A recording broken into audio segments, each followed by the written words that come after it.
আগে গ্রাম অঞ্চলে কিছু কিছু জায়গায় ডাকাতি হতো।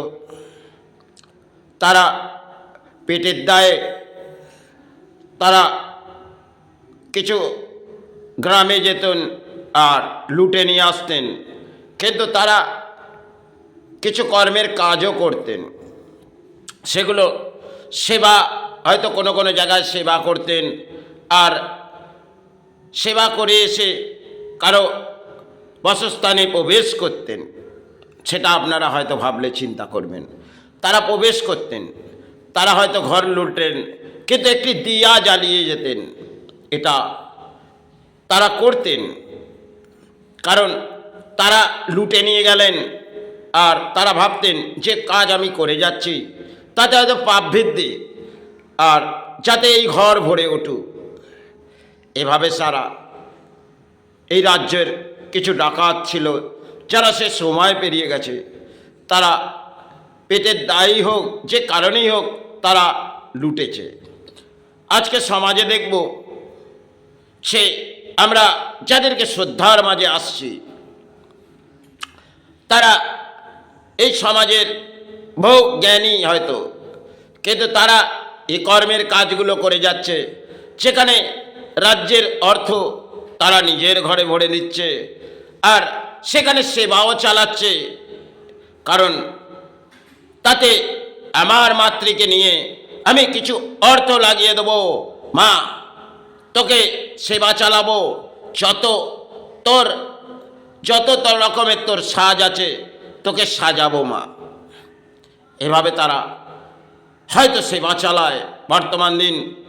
কারণ হয়তো আমরা ভাবি একটা রাজ্যে, যদি আমরা গ্রাম থেকে ভাবি যে একটা আমাদের গ্রামে পরিবর্তন হোক, কি রাজ্যের পরিবর্তন হোক, কিন্তু পরিবর্তন কি হয়? কারণ একদল ডাকাত আসে আর একদল ডাকাত যায়। এটাই হয়তো বাংলার সর্বনীতি হয়ে এসে গেছে। কারণ দুর্নীতিতে যখন ভরে গেছে, তখন দেখুন এক এক অঙ্কের মুখোশ কখনো কখনো খুলে বেড়ায়, কিন্তু আবার খামোশ হয়ে যায়। কারণ অর্থের সাহারা এই সমাজ আছে, আর তারা কিছু না কিছু রিলিফ তারা পেরিয়ে আসবে। একটা সাধারণ মানুষ যদি আইনের দরজায় যায়, সে আইনের দরজা থেকে তার বেরোনা বহু কঠিন। আর এই সমাজের যারা রাজনীতির নেতা, যাদেরকে এই মানব জাতি যারা তাদেরকে সাহারা করেছে, তারা এক এক অংশের যেন ফুটে আসছে। কারণ লোটো, এই রাজ্য লোটো, আর নিজের ঘর বড়, তাতে মায়ের সেবা করব, এটাই হয়তো তারা করেন। কিন্তু মাকে সেই না অর্থ গ্রহণ করে, মাকে সে সেবায় দিন না কেন। আমি হয়তো যে বসস্থানে যে গয়নাগুলো লাগিয়ে রেখেছি সেগুলো তাওয়া পিতল, কারোর পরিবারকে দিতে পারিনি আর সন্তানদের দিতে পারিনি। যেটুকুন হয়তো পারিশ্রমিক করি মায়ের সেবায় অর্থ বেলায়, আর পাঁচ পাত্রী পারেন অন্যের আহার যায়। কিন্তু পরিস্থিতি যা আমার বাংলায় দেখছি, তা হয়তো বাংলার মানুষের অত্যন্ত দুর্ভাগ্য। কারণ আপনারা পরিবর্তন করছেন, আর পরিবর্তনে একদল ডাকাত আসছে আর একদল ডাকাত যাচ্ছে। এটাই বাংলায় ঘটছে। বাহ, পরম দুর্ভাগ্য বাংলার মানুষের। দেখুন ধর্মকে যখন তলানিতে ফেলছে, নিশ্চয়ই কিছু সাহারা তাদের আসবে, কিন্তু পরিবর্তনে কোথায় আসবে? কারণ তাকেই মানুষ চুনবে, এটা বড় অঙ্কের প্রশ্ন। কারণ আজ যাকে চুনেছে বহু সময় ধরে, সে এক এক যেন অঙ্কের সাহারা দিয়েছে। আবার কেউ আসবে, পরিবর্তনের ঝড় কি হয়ে আসবে এই বাংলায়। কারণ যারা একটি দলে ছিলেন তারা আবার বিপরীত আসছেন।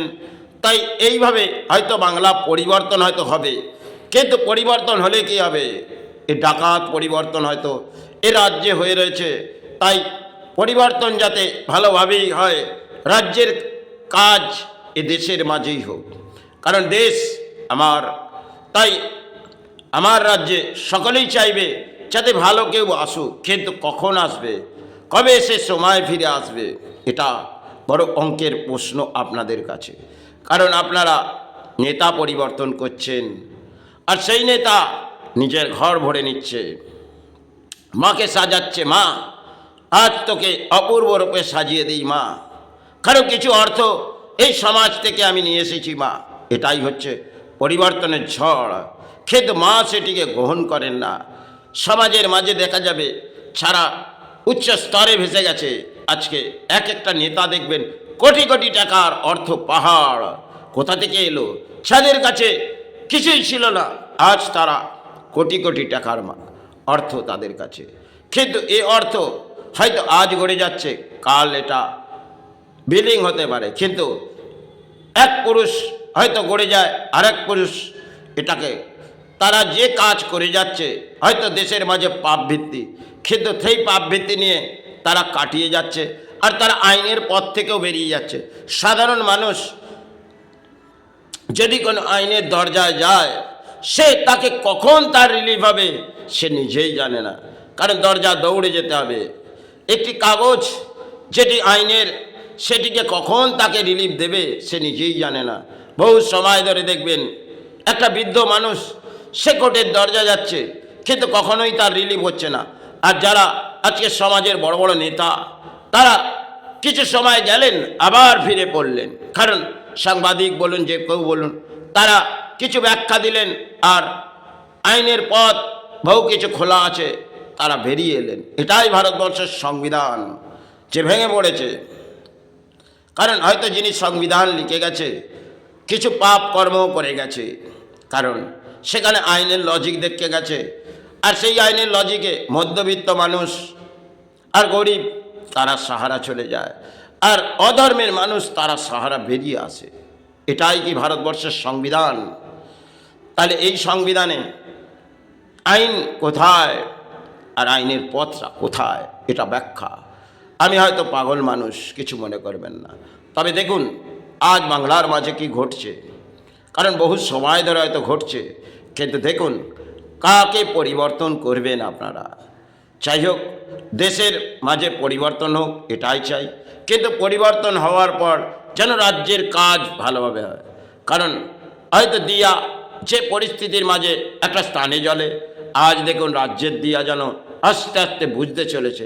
হয়তো যাদের কাছে অর্থ আছে তাদের কোনো চিন্তা নেই, যেভাবেও মধ্যবিত্ত আর গরিব এই রাজ্যে মরবে, কারণ এই রাজ্যের পরিস্থিতি অত্যন্ত ভয়ঙ্কর। তাই এই পরিস্থিতি যাতে বাংলার মাঝে ভালো ফিরে আসে, এটাই কামনা জানাই। কিন্তু কিভাবে আসবে, কি পরিবর্তন হবে এটা, কারণ হয়তো রাজ্যের পরিবর্তন এলো, আর সে পরিবর্তনে কিছু তারা লুটে নিলেন।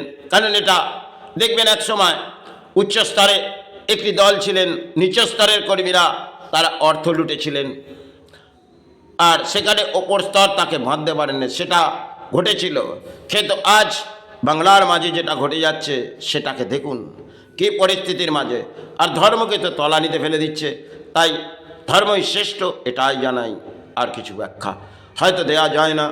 কিন্তু পরিস্থিতি বাংলার কীভাবে সারা আসবে এটাই কামনা করি, কিন্তু পরিস্থিতি যেন বাংলার ভেঙে পড়ছে।